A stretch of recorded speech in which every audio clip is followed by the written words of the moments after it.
These days, the modern bakkie has pretty much replaced the traditional sedan, and let me explain what I mean.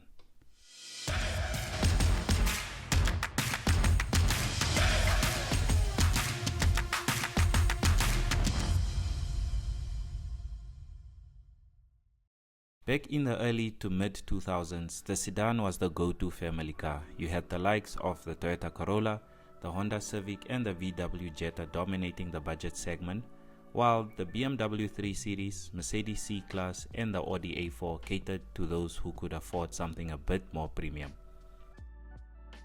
Back then, the bakkie was seen as nothing more than a workhorse, something you'd find on a farm, construction sites, mines, or basically being used for business purposes. But fast forward to around 2008 and the game has changed. The bakkie started evolving into a true lifestyle vehicle, something you could drive to work during the week and take on an adventure over the weekend without missing a beat. And that brings us to this, the Isuzu D-Max X-Rider. It's based on the LS model but takes things up a notch with a more stylish exterior. The X-Rider completely changes how people see the D-Max. Isuzu has managed to blend its tough, reliable workhorse DNA with a head-turning design that looks just as good in the city as it performs off-road.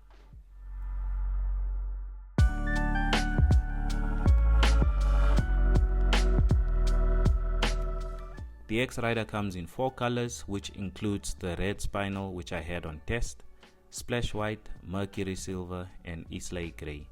And up front it features a bold blackout fascia, a black lower bumper and full LED headlights. It rides on 18-inch alloy wheels, complemented by practical side steps, black mirror caps, black roof rails and a black sports bar.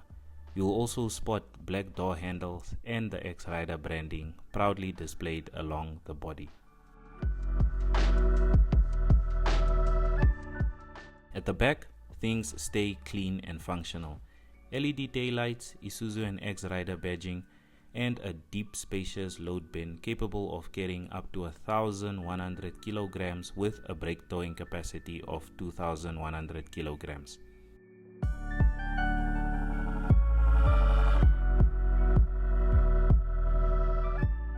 For the off-road crowd, you're looking at an approach angle of 30 degrees, a departure angle of 24 degrees, and water wading up to 800 millimeters, making these just as capable off-road.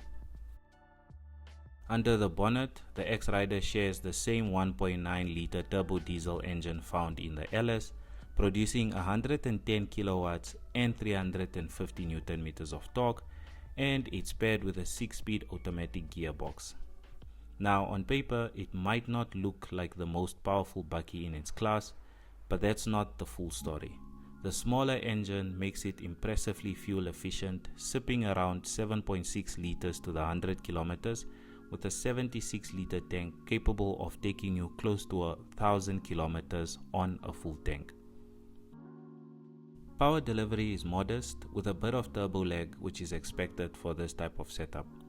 Interestingly, Isuzu has already introduced a new 2.2-liter turbo diesel engine internationally. Hopefully, we'll see that make its way here soon. However, make sure that you do subscribe to the channel so that you don't miss the update when it does.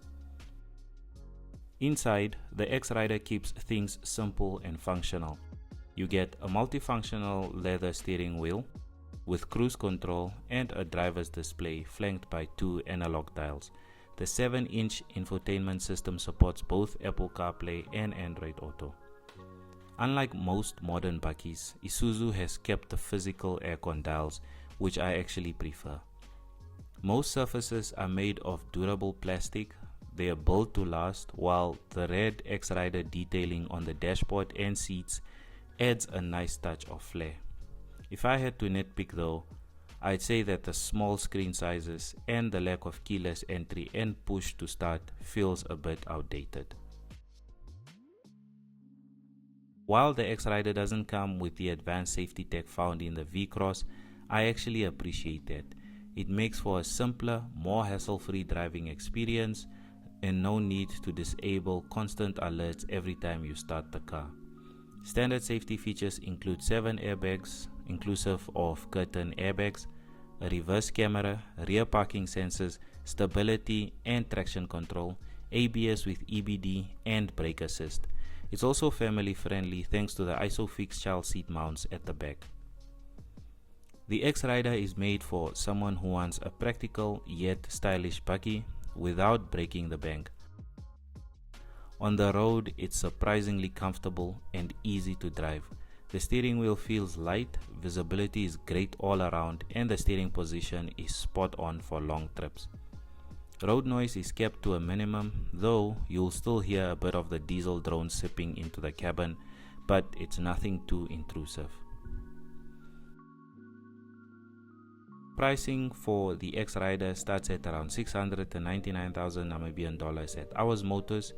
And did you know that they are currently running a Black November special where you can save up to $50,000 on a Suzuki Jimny 5-door? Check out the link in my description for more details.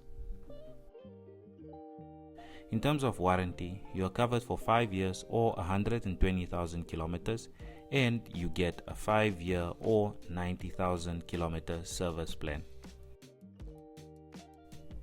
With that said, thanks for watching. Let me know in the comments what you think about the Isuzu D-Max X-Rider.